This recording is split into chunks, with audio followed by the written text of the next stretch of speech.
एक दिन इसका विद्युत चुंबकीय संतुलन बिगड़ जाए, हमारे कंपास काम करना बंद कर दें, हमारे जहाज अपने रास्ते भूल जाएं, तो इसमें आश्चर्य क्या है?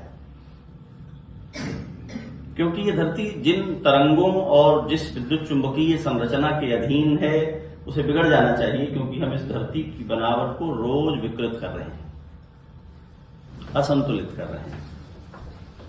हम इसमें हजारों लाखों अरबों टन का माल निकाल रहे हैं और उसे उसके ऊपर चिपका दे रहे हैं शहरों के नाम पर। ये रोज हो रहा है। मैं ये नहीं कह रहा हूं, और आपको ये समझना भी नहीं चाहिए कि मैं बिल्कुल प्रतिगामी हूं, कहीं जंगल से आया हुआ व्यक्ति और इस सारी संरचना को निरस्त कर रहा हूं। मैं भी शहरों में रहता हूं, मकान में रहता हूं और उस सब व्यवस्थाओं का उपयोग करता हूं जो आप लोगों ने बनाई हैं। मैं सिर्फ ये कह रहा हूं कि हमारी चुनौतियां कहां हैं।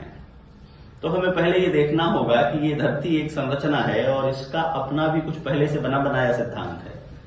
हम अपने निर्माण के साथ, अपनी सुविधाओं के साथ आग्रही होते हुए इस बात का अधिक विचार करने की चेष्टा करें कि हम क्या छोड़ सकते हैं, क्या बचा रहने दे सकते हैं। सब कुछ बदल देने की लालसा कई बार ये होता है, और मैं एक प्रसंग आपको ध्यान दिलाऊं तो ये बात स्पष्ट हो जाएगी। भगवान श्री राम धनुष लेकर के वन यात्रा कर रहे हैं और उनके साथ देवी सीता चल रही हैं। यह है उसके मूलभूत गुण क्या है। किसी से कोई भी विकास नहीं चाहा जा सकता। सबको एक जैसे विकसित करने की जो दृष्टि है, ये इस पूरी पर्यावरण की संरचना और योजना के विरुद्ध दृष्टि है, जो बहुत तेजी से व्याप्त हुई है। सब एक जैसे दिखेंगे, ये इस पूरी दुनिया की संरचना के लिए बड़ी हिंसक सोच है। सब एक जैसे नहीं दिख सकते और उन्हें नहीं दिखना चाहिए, क्योंकि सबको एक जैसा नहीं बनाया गया, और सब एक जैसे दिखेंगे तो ये दुनिया बड़ी असुंदर और खराब भद्दी हो जाएगी। तो बनाने की जो योजना है प्रकृति की, उसने इसे भिन्न भिन्न बनाया है और भिन्न भिन्न योग्यताओं के साथ बनाया है, नाम रूप की भिन्न भिन्न पहचान के साथ बनाया है। ये प्रकृति की अपनी बनावट थी। तो जब भी हम विकास के बारे में सोचते हैं तो विकास की मूल अवधारणा यह है कि किसी भी वस्तु के अंतर्निहित गुणों को, उसकी योग्यताओं को, उसकी संभावनाओं को विकसित होने दिया जाए, या उसके विकास में जो संभव मदद है वो की जाए। लेकिन उस संभव मदद में इस बात का हमेशा ध्यान रखा जाए कि इस वस्तु में अपनी योग्यता क्या है, हम किससे किस तरह का विकास चाह सकते हैं। तो ये यहां उपस्थित हुए हैं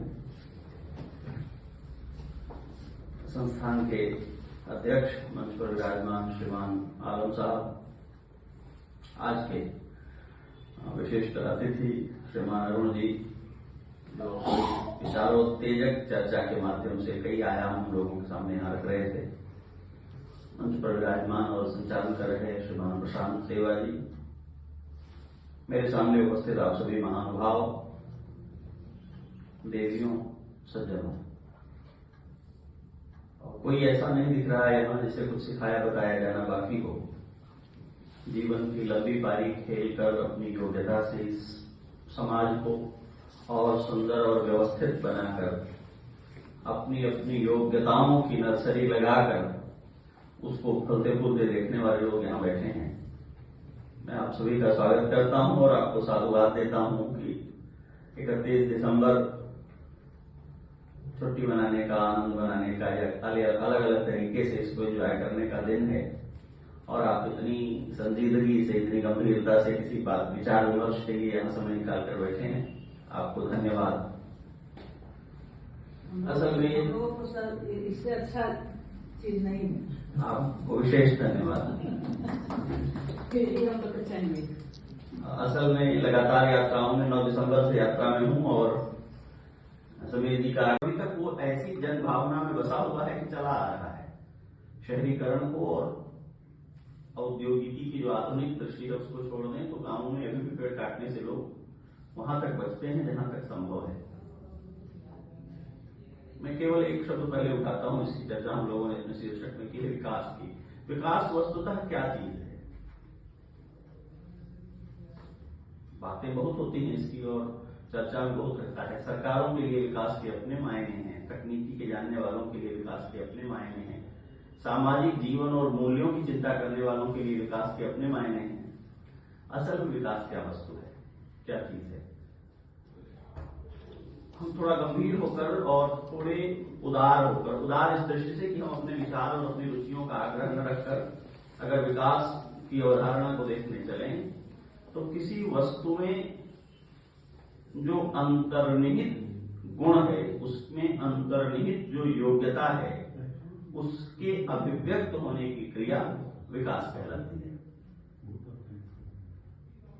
आपने एक गेहूं का दाना मिट्टी में डाला, उससे गेहूं का अंकुर निकलेगा, गेहूं का वो पेड़ बनेगा और जितना अच्छा पेड़ बन सकता है उतना अच्छा बनेगा और जितने ज्यादा दाने, जितनी भरी हुई बाली उसमें लग सकती है उतनी लगेगी।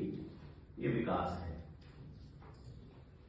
इसमें वो इस धरती से इस पूरे हमारे इस प्रोग्राम का क्या उद्देश्य था? इंस्टीट्यूशन ऑफ इंजीनियर्स के द्वारा, यहाँ के पदाधिकारियों के द्वारा साहब ने एक इस तरह का विचार किया था कि हम यहाँ के सीनियर्स को और पुराने ऑफिसर्स को, इंजीनियर्स को बिठा करके उनके साथ एक चर्चा करेंगे और वो एक 3 आयामों की चर्चा होगी जिसमें विकास, पर्यावरण और अध्यात्म तीनों सम्मिलित होंगे।